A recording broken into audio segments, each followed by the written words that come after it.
সংসারের কাজ যেন শেষই হয় না। আমি বাড়িতে গিয়েছিলাম আর আসার পরে এত কাপড় বার হয়েছে। তো এই যে কোথাও গিয়ে আসার পরেই না মানে কোথাও যাওয়ার যে একটা মনের মধ্যে ইচ্ছা বা খুশি থাকে সেটা যেন মরে যায়। কারণ জানি না কার কাছে কীরকম, তবে আমার কাছে এরকমটাই হয়ে থাকে।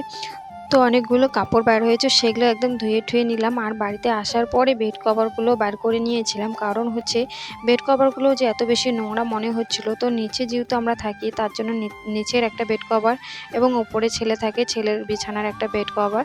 তো সমস্ত কাপড় চোপড় ধুয়ে উপরে শুকোতে দিয়েছি, সেটা তোমাদের সঙ্গেও শেয়ার করে নিলাম। আর এখন ঘরটা একটুখানি ঝাড়াঝুড়ি করছিলাম, কারণ হাজবেন্ড এবং ছেলে বাড়িতেই ছিল। তো যতই হোক ছেলে মানুষের কাজ এবং মেয়েদের কাজ কিন্তু অনেকটাই তফাৎ বলতে গেলে। তো এই যে হাজবেন্ডকে কিন্তু সংসারের দায়িত্ব ছেড়ে দিয়ে গিয়েছিলাম, এসে দেখি একদমই পুরো অগোছালো অবস্থা করে রেখেছে।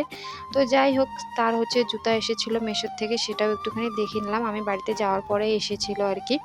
তো এই যে এখন কিন্তু আমি এক এক করে সমস্ত কাজে সেরে নিচ্ছি একা হাতে, কিছুই করার নেই, যেহেতু ছোট্ট সংসারটা শুধু আমারই, তো আমাকেই সমস্ত কিছু করতে